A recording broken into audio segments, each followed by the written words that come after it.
Seaside! I have always wanted to do that. For 15 years, I wanted to come out here and say, good morning, Seaside. Well, starting us off this morning and holding the light, sitting in the back during the service, is our master practitioner, Gail Manashaw.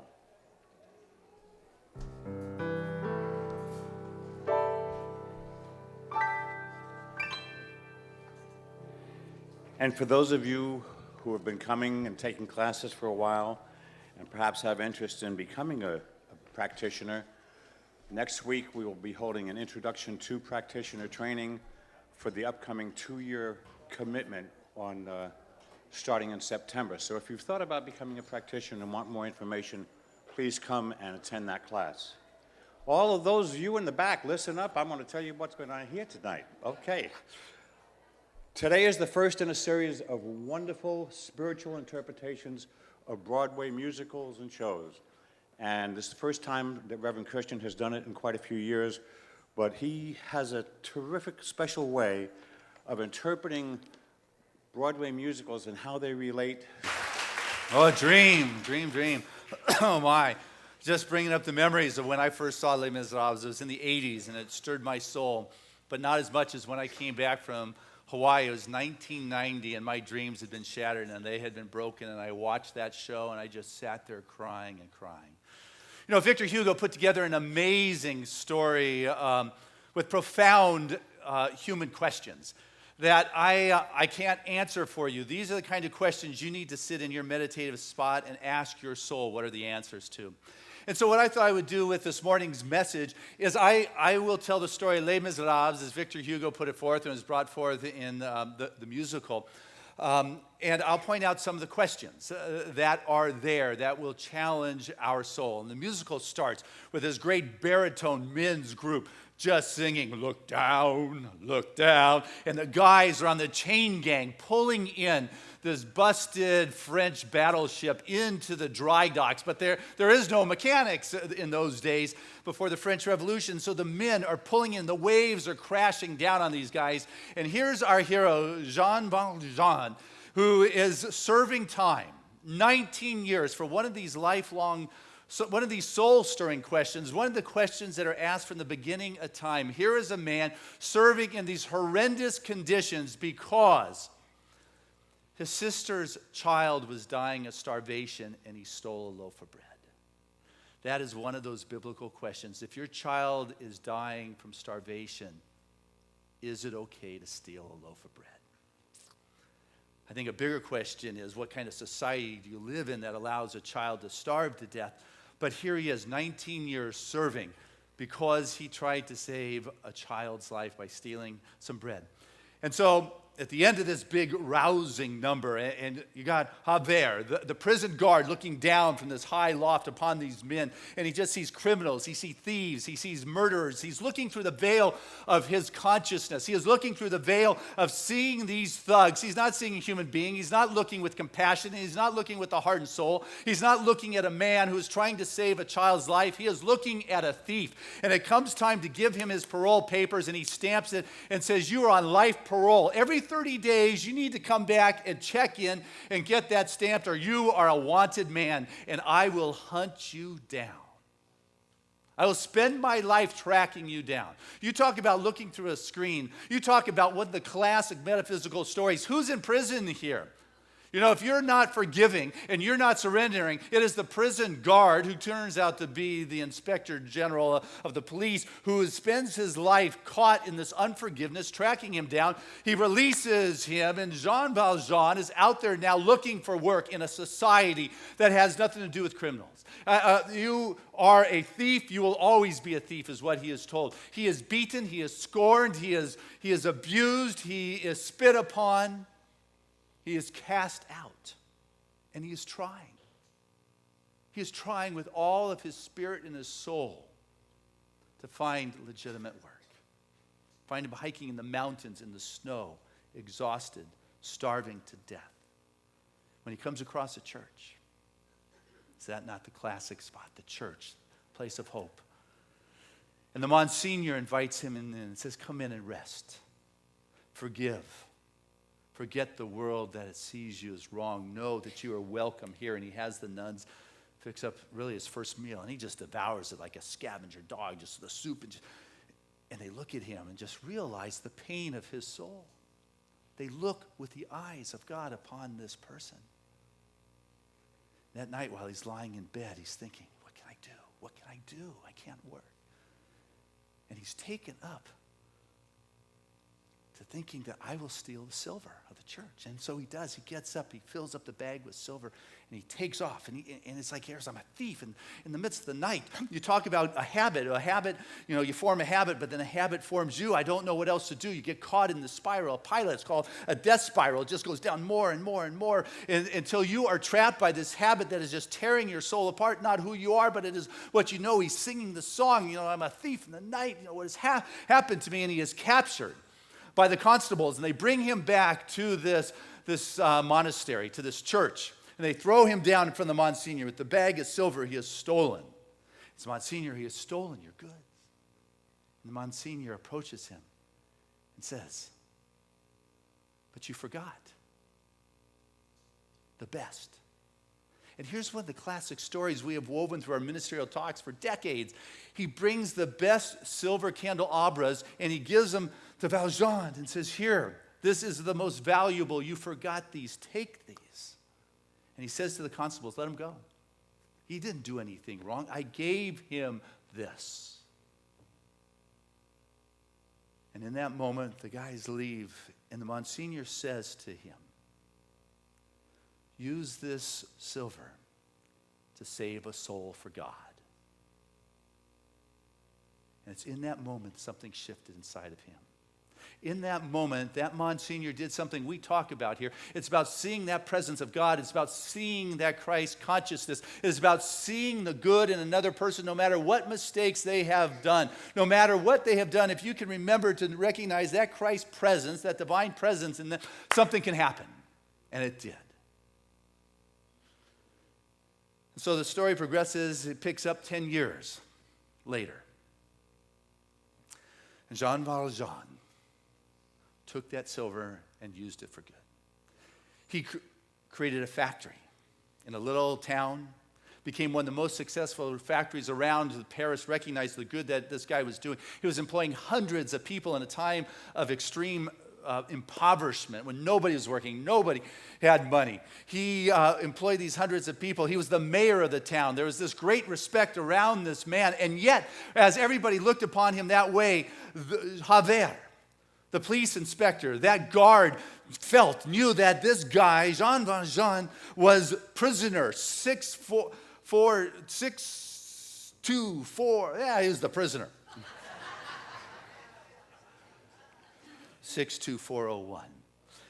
And he called him in. And he's always looking over his shoulder, because he doesn't feel right inside, even though he is this upstanding citizen. He is the mayor. He's doing good. He's making the difference in hundreds of people's lives. He's always looking over his shoulder. And in his factory, all these women are working. And there is just, the women are doing their thing. And there's this one beautiful woman in there by the name of Fantine. Long, beautiful locks of hair.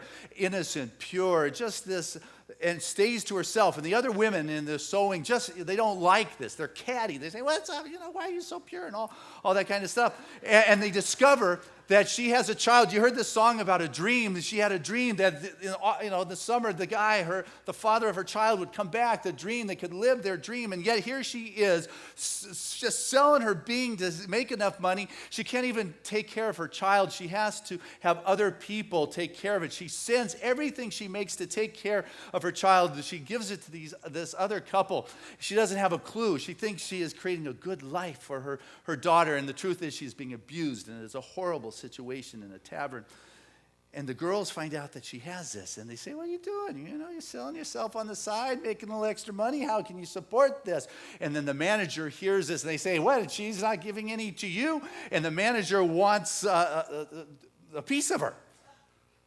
And she wouldn't. She's not. She has this pure angelic expression, and he is upset. He is embarrassed, and the women now are making fun of him and her, and he kicks her out. And as he's kicking her out, he goes by Jean Valjean, who's the owner of the factory, who's consumed by his own fear inside. He's looking over his shoulder because Javert is in there trying to, point his finger at him. And so he is caught up with his past, and he isn't in the present moment and seeing what's going on. Has that ever happened to you, where you are so concerned about maybe a mistake you had done, something you had said, that you weren't present in the moment? You didn't see what was going on?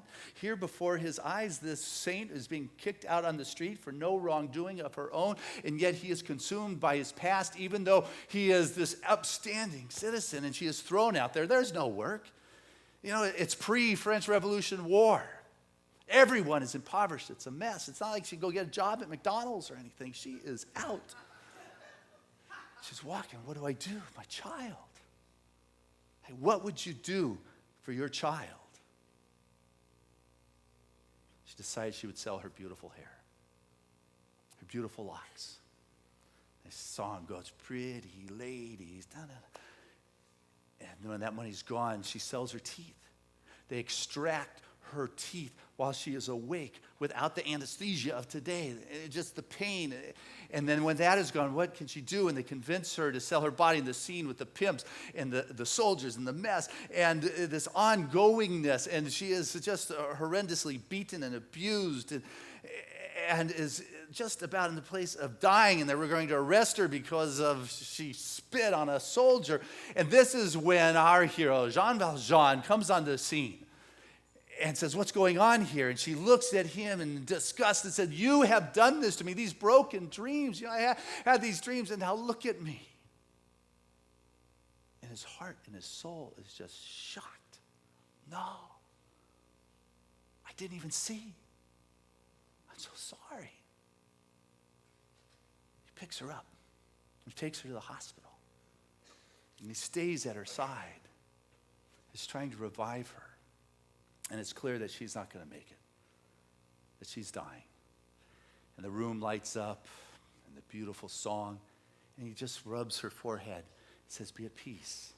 I promise you, your daughter Cosette, she will want for nothing. Relax, surrender, be at peace. Your time is now. Your daughter is fine. I'm sure that was not the dream she dreamed, but things do tend to sometimes work out. When you have faith and doubt, if they're not antagonistic and they can go side by side, they will sometimes lead you to places around a corner you may never have known the good that was waiting. And he said, I'll take it.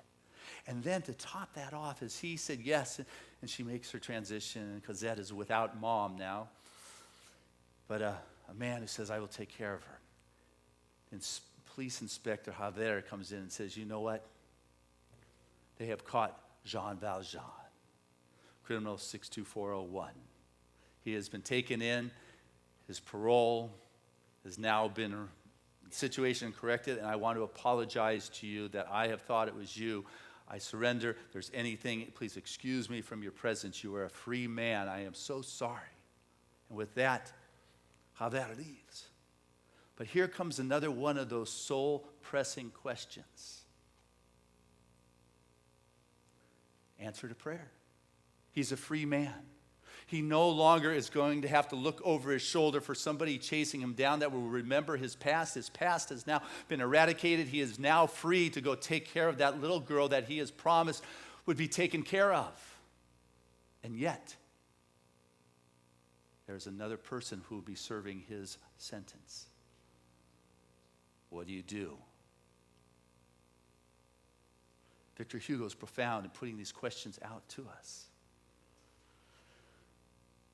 Valjean goes in and turns himself in and says, here I am, guys. It's me. It's not him. I am prisoner 64201. I'm Jean Valjean. I'm the one. And with that, he takes off, and behind him comes Javert, chasing after him. They meet in this, epic battle of swords and fighting, and Javert is about to just do in Valjean, and Valjean says, give me 3 days, and I promise I will return. I promise I will come back. Javert can't see a guy like that. A thief is a thief, will always be a thief. He's looking through his own veil. I can't give you 3 days. He said, I made a promise to take care of this little girl. I will return. He said, I can. And as he raises the sword out the window, Valjean goes into the water to disappear. Boom, gone. Another 10 years passes in the story. They've been remaining in hiding, cloistered away in protective areas. But the story picks up as Cosette is now, who had been saved by Valjean from a horrendous, abusive situation. All the money that was being sent to take care of her created the sister one of privilege, and her horrendous. And Valjean saved her. And now the scene is that she has come of age. She's a young woman. And with her, the soul is stirring. And they walk through the town, and this young woman is just caught up in the excitement of what's going on. There's a French Revolution that is stirring there. The young kids, it's the young kids that have a vision, that have a passion, that have an energy, they have nothing to lose, that are willing to risk it all. There is a revolution in the air. There is this excitement that is going on. And Cosette notices the leader of this pack, and he's really an aristocrat who's abdicated all. Maurice sees Cosette and it's like this love at first sight. That young first love where they look at each other and there is that magic and there is that passion. But yet off she goes to her private thing and he's off doing that war. But the girl that loves Maurice, the one who secretly admires him, who would give her life for him, who actually ends up giving her life, he says, hey, would you find out where this girl lives? It's like, what? He doesn't even notice this admiration and love, and she does. And they kind of connect up through the fence, and he lets her know he loves her. And she writes a note as he moves away and puts it in the fence. And Eponine, the girl in love with Maurice, takes the note and doesn't share it. So he figures her love was not reciprocated. And Dad figures people know where we are. We got to get out of here. And Dad says, we got to go. And Cosette says, I can't go, but you got to go. You know what it is. Let's leave. We got to leave now. They're honing in on us. And the war is building. You talk about this epic thing. The war is starting to take off. The fighting is happening. The love is going on. Eponine, who loves Maurice, goes out. She gets shot. Boom. And she gets the love from him. And with that, gives the love note to him. And he realizes that. This is just classic stuff, right? The love story. The love story that transcends time, it transcends culture. And Dad sees the love note from his daughter to this guy and said, here it is, the guy of her dreams. And he's in the midst of this French Revolution, this battle. Bring him home in this epic song of bring him home. Oh God, please. He's only a boy. Bring him home. He's only a boy. Doesn't know. You still have that innocence. I can take on the whole French army. No problem. We can take on a whole nation. A band of young kids thinking they can take on a whole nation. And so Valjean decides he's going to join the cause, and he gets behind the lines to fight with the guys, really to protect Maurice so he can get this boy home to his daughter. And when he gets there, he realizes they have captured Javert, the police inspector. They have him hung, they have him tried, and they are ready to kill him. They said, Valjean, he is yours to kill. And he takes him out back. Valjean looks into Javert, who's tied and bundled. Valjean says, you have every right to kill me. He takes out the knife, and he cuts the rope and says, you're free. You're a man who was doing what he believed was right. He's a man of God, believing in spirit. It was not his fault. Society creates these visions, these pictures. People get pigeonholed. And he looked at him and said, you're forgiven, you're free. Javert gets up and says, and I will still hunt you down. This is my job. That is kind of the conviction. That is kind of belief. And with that, he's gone. With that, the French army rolls in the cannons, blows the whole place apart, kills just about everybody. Maurice, the young aristocrat who's leading the pack, who's just lifeless there. And Valjean, with the muscles and the strength he has, and he's still alive, somehow grabs this kid and throws him down the sewer. And he drags and carries with the last bit of strength he has this kid through the sewer, the sludge. It's horrible. The stuff dripping from their faces is just excruciating to look like. You can imagine. And as he gets out to the side where the water is coming out, who is there to meet him? Javier. The gun pointed at his head and said, "Your time has come." And Jean Valjean looks up and says, "Give me 1 hour. I need to get this boy home."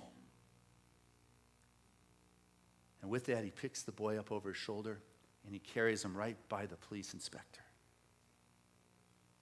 And the police inspector was shocked that he did nothing. He dropped his gun. He said he had every right with revenge to kill me. Why didn't he kill me? His inspector is saying, well, he is tormented. He said he is killing me with forgiveness.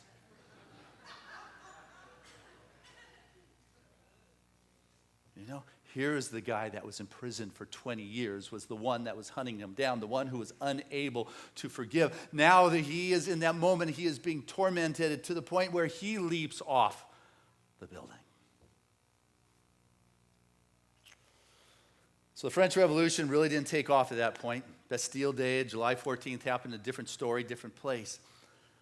But Maurice, the next scene is him in that room where he was with all his cohorts, where they were planning this revolution, just in the agonizing pain of all his buddies are gone. Why not me? There's another metaphysical thing. If you survive and the other's gone, why not me? Why them? The song, you know, phantom faces in the window. Empty chairs and empty tables. The guys are gone. How is that even possible? You know, Paul in the Bible talks about, I know I'm not perfect, but I'm not sinning right now, but there's something inside of me that doesn't feel right.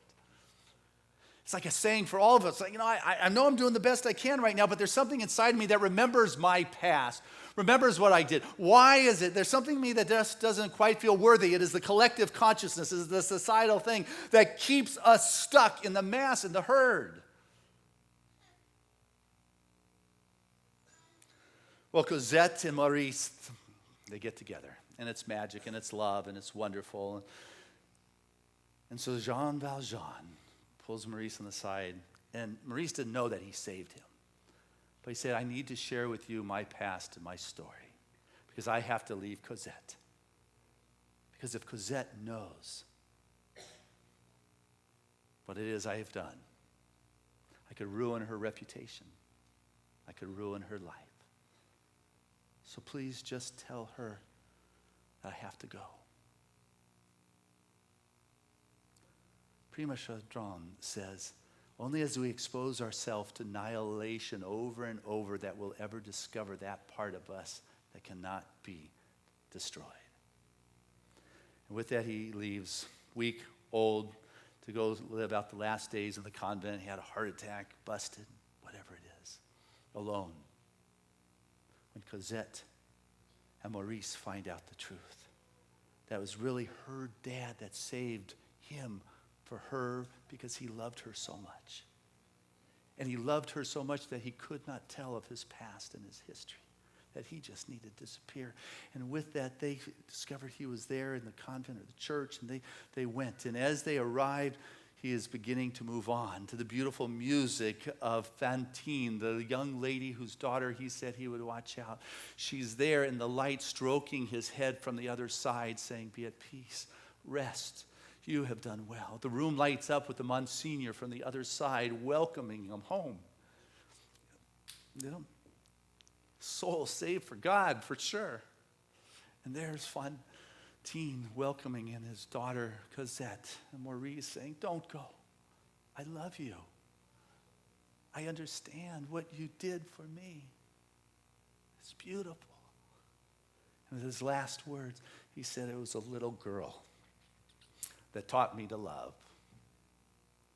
And when I see with love, when I see the face of another person with love, I see the face of God. And with that, he surrenders his soul and moves on. Had a dream. That life would not let it be. A storm could not weather. But there's something inside of you that cannot be destroyed. And that when the faith and when doubt are not adversarial, but are companions and trusting on what lies around that next corner, there is a strength, there is an assurance. Because I got to tell you something that I think it was Norman Cousins who said that the worst thing is not death in life. The worst is dying inside while you're still alive. So let us not continually look back, but let us be present for the gifts of God that are here. Let us know that the visions of the youth and the vitality and the belief and knows that we are indestructible still lives within your heart and soul. Your spirit is not caught up with age. But you're the one who gets to choose to love, to forgive, to ask those deep soul questions. Is it right to feed someone who is starving to death? And then you can't provide.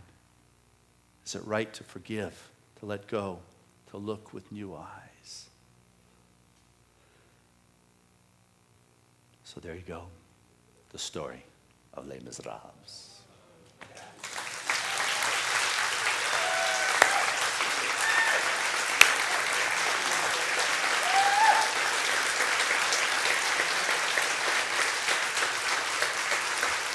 Hey, let's keep it going as we bring back to the stage Debbie Wheeler.